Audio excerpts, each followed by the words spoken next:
Bukan kata-kata, tapi nada bicara yang harus diperhatikan. Terkadang yang paling menyakitkan ketika orang bicara bukan kata-kata yang dikeluarkan, tapi cara dia, nada dia menyampaikannya seperti apa. Ini contoh dalam penyampaian kata tidak masalah, tenang saja. Ketika orang bicara dengan nada lembut, itu bicaranya tidak masalah, tenang saja ya. Tapi ketika nada bicaranya diubah menjadi sedikit lebih tinggi, tidak masalah, tenang aja. Bisa lihat bedanya kan? Makanya hati-hati. Karena dalam kehidupan sehari-hari seringkali terjadi kesalahpahaman hanya karena cara penyampaiannya yang salah. Nada bicara itu bukan hanya sekedar alat untuk komunikasi, tapi juga cermin emosi diri kita, cermin kendali diri kita. Orang bisa menutupi wajah jahatnya dari nada bicaranya.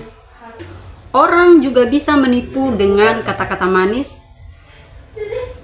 dari nada bicaranya. Orang bisa meredakan konflik dengan nada bicara yang lembut, tapi juga sebaliknya bisa memicu konflik dengan nada bicara yang tinggi. Orang bahkan bisa memanipulasi emosi dengan nada bicaranya. Orang bisa mengubah kondisi hubungan dari nada bicaranya.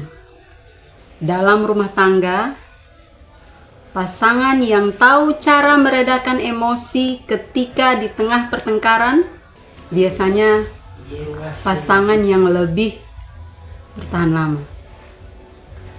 Nada bicara bisa menunjukkan tingkat emosional seseorang.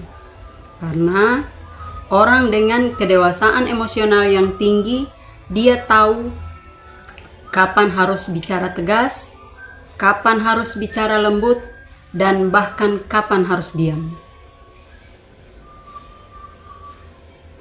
Jadi hati-hati. Hati-hati dengan nada bicaramu.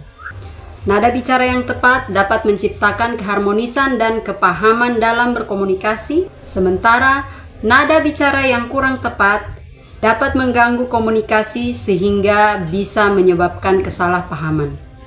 Jadi hati-hati. Berikut ada 4 macam nada bicara yang harus kita perhatikan. Yang pertama, nada bicara naik. Nada bicara ini sering digunakan untuk mengungkapkan pertanyaan, ketidakpastian, atau keinginan mendapatkan informasi dari lawan jenis. Yang kedua, nada bicara turun. Nada bicara ini sering digunakan untuk mengungkapkan pernyataan tegas, keyakinan, atau penegasan. Yang ketiga, nada bicara keras.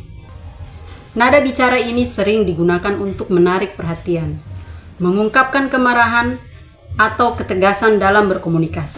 Namun hati-hati, nada bicara ini seringkali bisa memicu konflik. Dan yang keempat, nada bicara lembut. Nada bicara ini sering digunakan untuk mengungkapkan kelembutan, kepedulian, atau untuk menciptakan suasana intim dalam komunikasi. Maka perhatikan dan kendalikan nada bicaramu dengan cara kesadaran akan emosi, praktik pendengaran aktif, penguasaan nada bicara, pahami bentuk komunikasi, dan perhatikan bahasa tubuh. Oke? Semoga bermanfaat.